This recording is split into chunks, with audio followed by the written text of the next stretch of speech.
Hey everyone! Before starting, put the auto-generated YouTube subtitles in French or your mother tongue to get everything, and slow down or speed up the pace as needed. If you don't have time to watch it, just listen this video as a podcast while doing something else. Now listen and learn English as exploring our world. Are you ready for a really strange story? Imagine this. It's just a normal day at a busy airport. People are rushing around catching planes, saying hello and goodbye. Then something happens that no one expects. Not at all. A man appears. But he's not just any man. He says he's from a country called Taured. The problem? No one has ever heard of Taured. It's not on any map. Isn't that spooky? This is where our mystery begins. A puzzle that baffles everyone even today. Over the years, the story of the man from Taured has become super famous. It's like a snowball rolling down a hill, getting bigger and bigger. What started as a strange thing at an airport turned into a huge mystery. People love to tell it. And sometimes, when stories get told a lot, they change a little. New details might pop up. Some parts might get more exciting. That's the fun thing about legends. They grow with our imagination. But we want to know, what was the original story really like? How much of it is true, and how much is make-believe? Okay, let's zoom back in time. Picture this scene. It's a hot day in July 1954, really warm. We're at Haneda Airport in Tokyo, Japan. It's a very busy place. Planes are landing and taking off. Zoom! Whoosh! People are hurrying to their gates, carrying suitcases and bags. Families are waving goodbye. Businessmen are looking important. Everything seems totally normal. Just a regular day at the airport. But then, something happens that is anything but normal. Not even close. So, who was this mysterious man? What did he look like? Well, people who saw him said he was a Caucasian man. That means he was white. He looked quite smart and well-dressed, like a businessman maybe. He was wearing a suit, probably, and he had a beard. Not a big, bushy Santa Claus beard, but a neat one. He seemed to be middle-aged, not too young, not too old. He spoke several languages, including Japanese and French. Pretty clever. He didn't look like a troublemaker. He looked quite ordinary, actually. When the immigration officers started asking questions, the man didn't panic. He didn't get angry or shouty. He remained calm, very composed. He spoke politely to the officers. He seemed genuinely surprised they didn't know Taured. Imagine that. You tell someone where you're from and they say it's not real. That would be pretty shocking, wouldn't it? Like saying your house doesn't exist. But he stood his ground. He insisted he was from Taured. He seemed confident. He acted like this was all just a silly mistake on their part. His calmness made the situation even weirder for the airport staff. Let's talk more about that passport. It was the key to the whole mystery. It looked very real, and it clearly stated his nationality as Taured. The immigration officers were experts, and this one puzzled them. What was even stranger were the stamps inside the passport. Lots of them. If the country of Taured wasn't real, then how did he get all these real-looking stamps? It was as if the passport had popped out of thin air, from another world.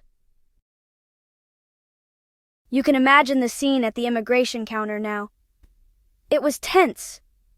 The first officer called his supervisor. Then maybe another supervisor.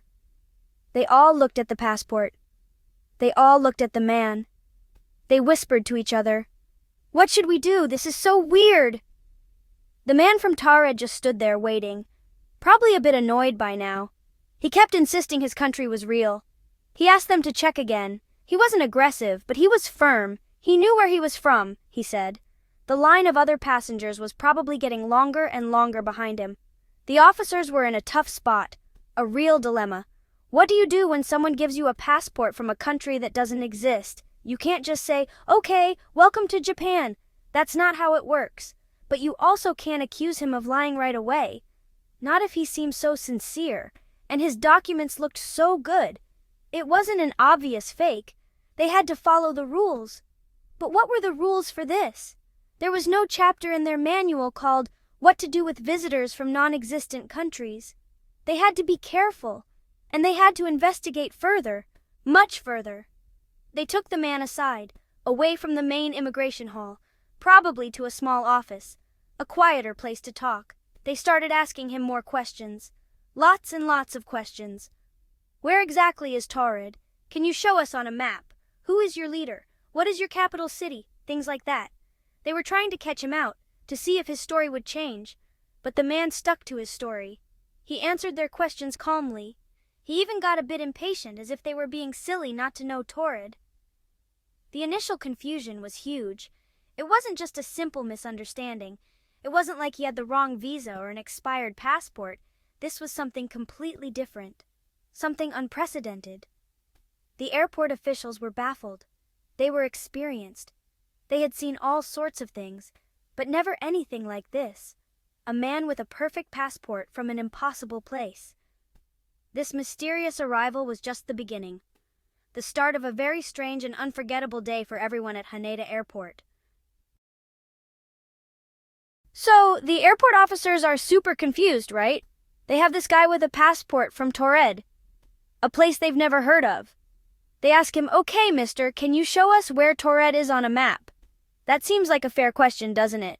A really simple one. They probably pulled out a big world map, one of those huge ones. The man looked at the map. He pointed. He was very sure of himself. He said, "Of course!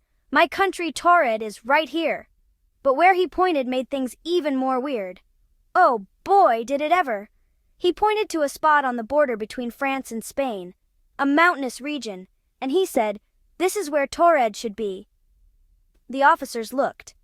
And guess what was there on their map? A tiny country called Andorra. Andorra. They told him, "Sir, that's Andorra. It's been there for ages." But the man shook his head. He got a bit agitated, frustrated even. He said, No, that's wrong. This is Taured, my country." He insisted that Taured had been there for over 1,000 years. Imagine that. This was a huge problem, a really big inconsistency. How could a whole country be missing from the map? And how could another country, Andorra, be in its place? The man from Taured was adamant. He wasn't budging. He argued that his maps, the ones from his country, showed Taured clearly. He couldn't understand why their maps were different. It was a mystery to him. It was like he was from a slightly different Earth. A parallel world, maybe? Where Taured was real and Andorra wasn't.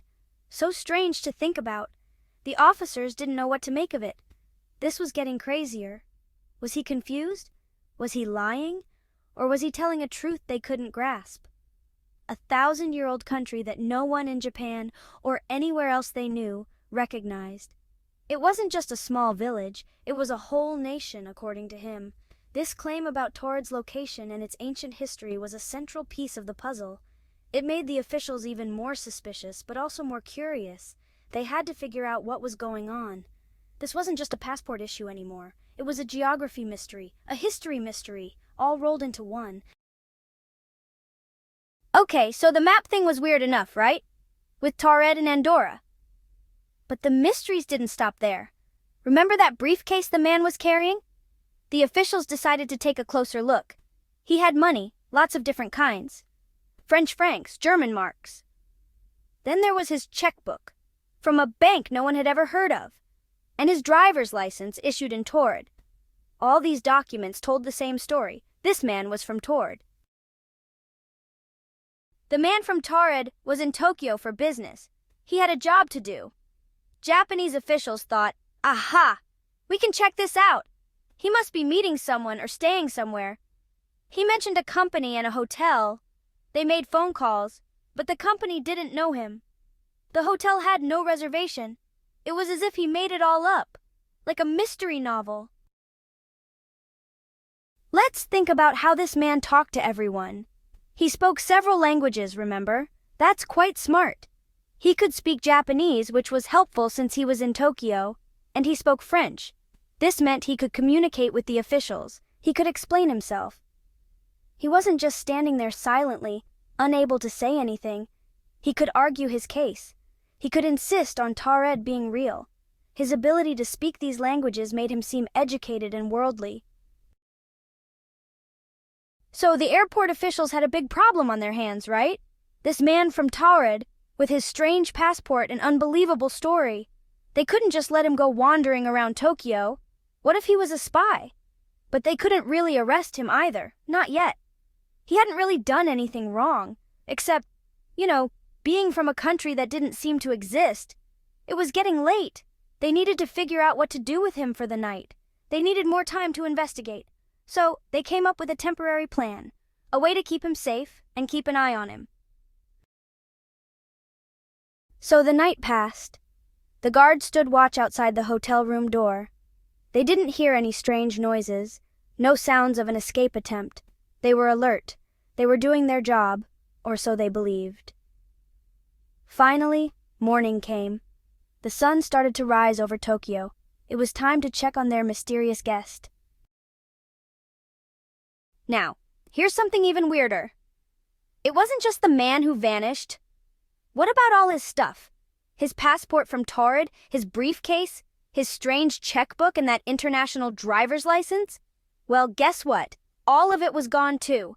Everything! It wasn't like he escaped and left his documents behind for them to study. No, he took it all with him. Or rather, it all disappeared with him. This made it even harder to figure out what was going on. It was as if he and all proof of Taured had been erased from existence. The Japanese authorities didn't just give up, of course. They were determined. They launched a full-scale search. Okay, so the man from Taured disappeared. Poof! Gone! How did he do it? Where did he go? People have so many ideas.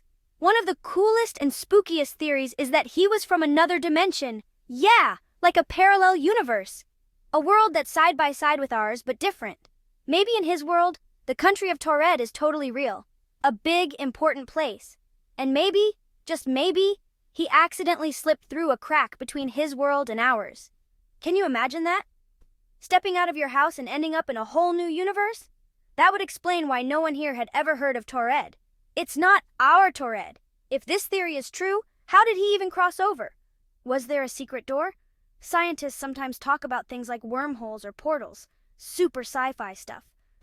Maybe he stumbled into one by mistake, or perhaps his plane flew through some weird spot. And suddenly, he wasn't in his own Tokyo anymore, but our Tokyo. Okay, so the parallel universe idea is pretty wild. But what if it's something else? What if the man from Taured wasn't a lost traveler from another dimension at all? What if he was just a really, really clever trickster? A con artist, or even a spy? Maybe his whole story about Taured was a big fat lie, a total hoax. Some people are amazing at making up stories and fooling others. He spoke many languages, he was calm under pressure. That sounds like a spy, right? Perhaps he was trying to get into Japan secretly, without anyone knowing his real identity. Or maybe he was just testing the airport's security for some reason. Sneaky! If he was a hoaxer or a spy, he must have been incredibly skilled. Think about that passport, it looks so real! With all those fake stamps. Creating documents that good takes a lot of talent and resources. He couldn't have just printed it at home on his computer. So we've had parallel universes and super spies. Sometimes stories get bigger and weirder as they get told and retold, like a game of telephone, where the message changes a little bit each time. Could the story of the man from Taured be an embellished tale? Maybe the original event wasn't quite so mysterious. Perhaps there was a misunderstanding about his country's name. Or maybe the man was just very confused, or even not telling the truth for simpler reasons. It's possible that some of the more fantastical details were added later on. Some researchers think this story is connected to a real case, a case of a man named John Allen Zegras. This happened in Japan too, but in 1960. A few years after the Taured story supposedly took place. John Allen Zegras was a real person who got arrested in Tokyo. And guess what? He was caught using false documents, including a fake passport. His passport said he was from a country called Negus Habasian, which sounds made up, and he claimed to be an intelligence agent for Colonel Nasser and the United Arab Republic. Sounds a bit like our mystery man, doesn't it? A guy with a fake passport from a strange place. Zegras' story is quite a roller coaster. He traveled the world on his fake papers. He even had his passport stamped in many countries. Just like the man from Taured, He said his country was in Ethiopia. He had a whole backstory. When he was finally caught in Japan, it caused a big stir. He was put on trial. He even tried to harm himself in court. It was very dramatic. The details of the Zegrus case, the fake passport, the made-up country, the international travel, are so similar to the Taured legend, it makes you wonder. Could the story of Taured be a garbled version of Zegrus's adventures? It's possible that over time, the facts of the Zegrus case got mixed up. Or maybe someone heard about Zegrus and decided to make up an even spookier story. They changed the date to 1954, the country to Taured, and added the Vanishing Act. The disappearance is the biggest thing missing from the Zegrus story. He was jailed. So while Zegrus explains some parts, it doesn't explain everything about the Taured legend, but it's a really strong candidate for the origin of at least some parts of the tale. It shows that real life can be pretty strange too, even without other dimensions. Maybe the truth is a mix of all these ideas, a real event plus some mystery plus some legend making. So what do we make of all this? The man from Taured. It's a head-scratcher, right? He showed up out of nowhere. He had a passport that looked real, money that looked real. He vanished from a locked hotel room, gone without a trace. Did he slip from another dimension, a parallel world where Taured is a big deal? The mystery lives on, big time. It mixes something really normal like an airport with something totally unbelievable. Vanishing from a guarded room? Whoa, it's like a little spark that lights up our imagination. It's that what if that keeps us hooked on the tale of the man from Taured. The story of the man from Taured pokes at our idea of what's real. It makes us look at our maps and wonder, are they really all there is? What if there are blank spots we don't even know are blank? He said Taured had existed for 1,000 years. He was so sure. His reality versus the official's reality.